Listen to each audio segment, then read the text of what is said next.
In episode 3, when Colin wakes up the next morning, he's a little frazzled because he had a dream about kissing Penelope. It's gotten that deep. It gets even more awkward when he goes to meet his family in the family room, and Hyacinth tells him that what he did for Penelope was really noble, and she's really lucky to have a friend like him. And he starts blurting out, yes, that's right, we are friends. We are only friends. Yeah, it's just awkward.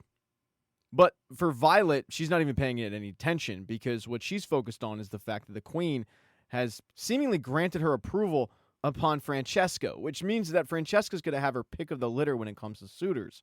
She's going to be able to choose the best guy.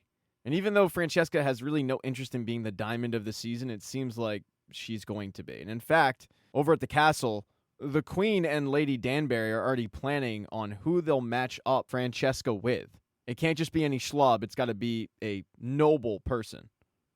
Now, over at the Featherton household, the big topic of conversation continues to be both daughters getting pregnant.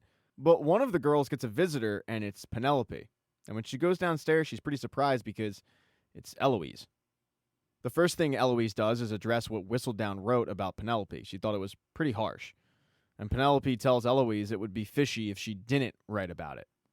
But what Eloise really came to do was apologize and own up to the fact that the word getting out about her and Colin was because she blabbed about it. It wasn't intentional, but it happened. Penelope accepts the apology and invites her friend inside. She's just happy that maybe they can rekindle this thing, but Eloise says, no, I have to go meet a friend, but I do hope you find what you're looking for this season. And then she takes off. At this stage, Penelope is finally ready to head out to society. It's been a couple days. She's ready to finally be seen, even though she's still getting a lot of stares. While out walking in the park, she ends up running into Colin, and they have a secret conversation thanks to Weeping Willow. But the entire conversation is really, really awkward. Penelope saying we can't continue the lessons, Colin saying he agrees, but asking Penelope why. She tries to explain that she already embarrassed herself, and if it continues, she'll embarrass his family as well, and he says he understands, but it's pretty clear he wants the lessons to continue. All of it is just really awkward. Eventually, this awkward conversation does end because they do realize that if they are seen together, it's probably going to be the talk of the next edition of Whistledown.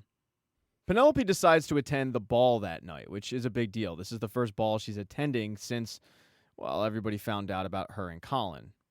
And though a few eyes will be on her, most of the women's eyes are on Lord Debling. He's the most eligible bachelor. He's finally looking for a wife, but he's a bit bizarre. He's a vegetarian. He likes to travel. He's big into nature and hunting and all of that.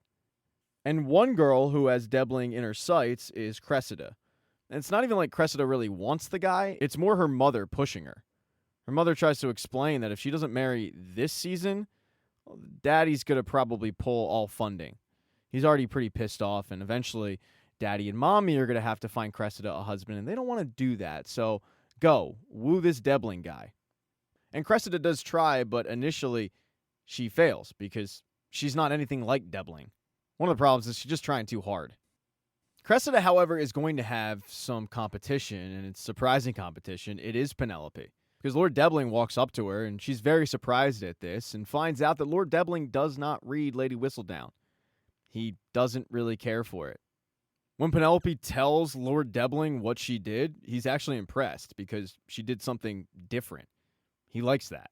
She didn't conform to society, because he feels like he doesn't conform to society.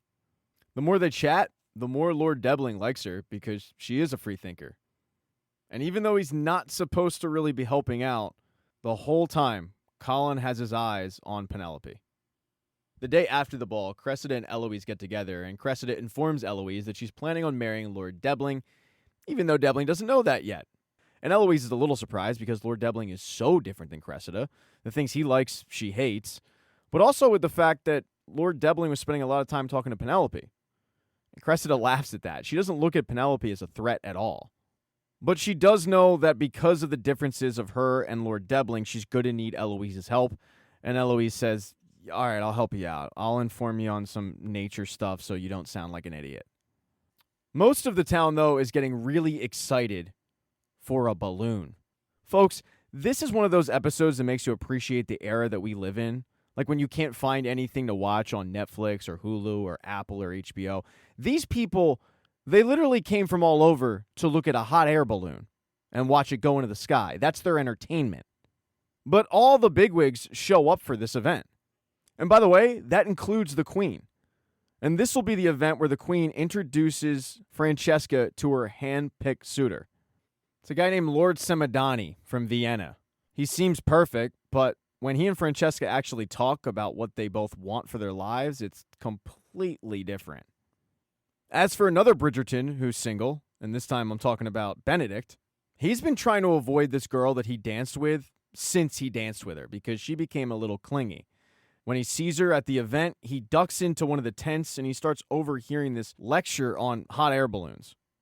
While in the tent, he makes a really stupid comment thinking that he's only being in earshot of men, and he realizes, oh crap, I'm not in earshot of men.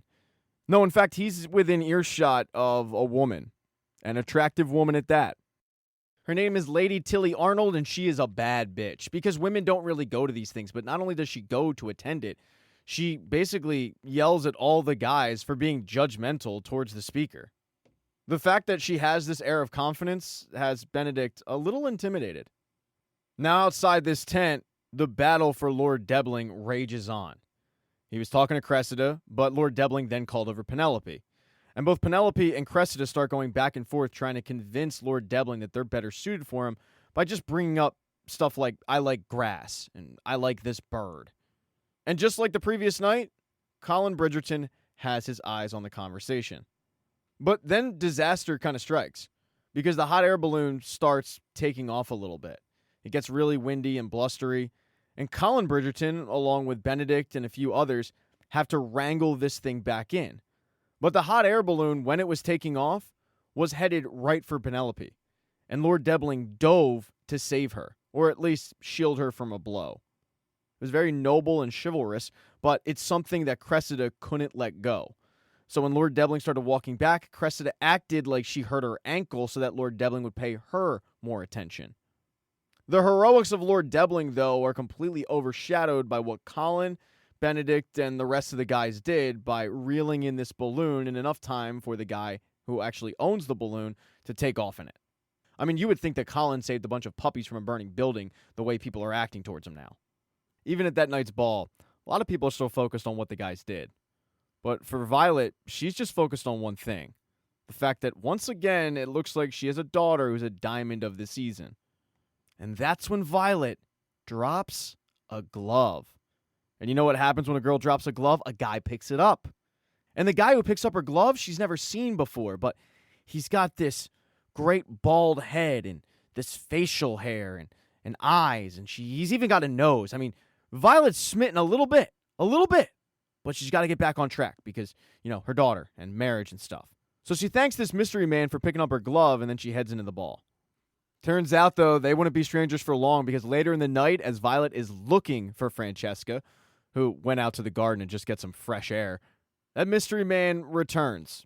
He shows up and they start talking about how nerve-wracking it is to marry off daughters because he has daughters of his own, but they've all married off, flown the nest, yada, yada, yada. But they start bonding over this. That's when Lady Danbury interrupts this conversation because it turns out this mystery man is named Marcus, and he's Lady Danbury's brother. And Lady Danbury is not all that thrilled that he's come into town.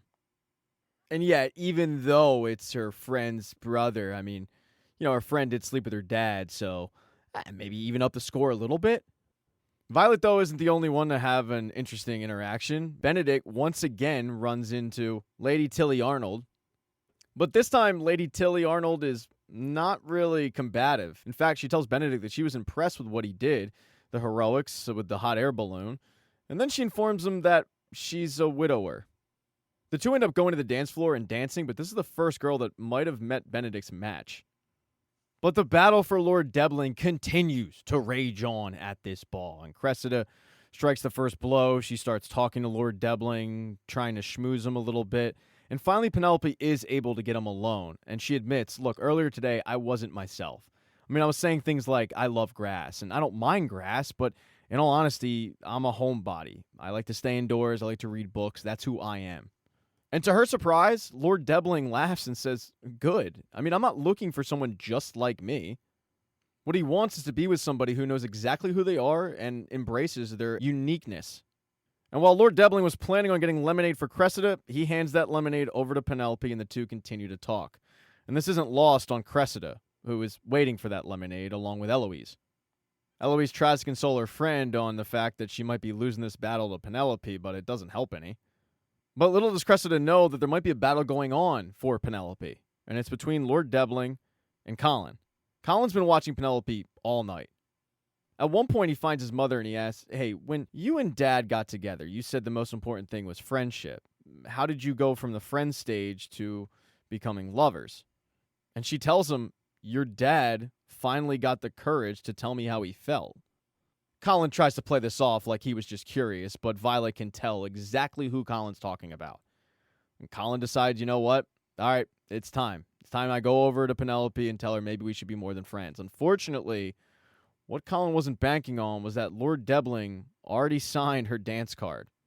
Colin can't get the words out in enough time, and Debling comes over and grabs Penelope and escorts her on the dance floor. Thank you so much for checking out this recap. Please consider subscribing to the channel and subscribing to my Patreon. Hit thumbs up if you liked it. Smash that thumbs down button if you thought it sucked. If you left a comment, I don't get back to you. I usually don't check the comments unless they're like a super comment. Also, if you don't see the next video up on the end screen, not to worry, it'll be up in a day or two.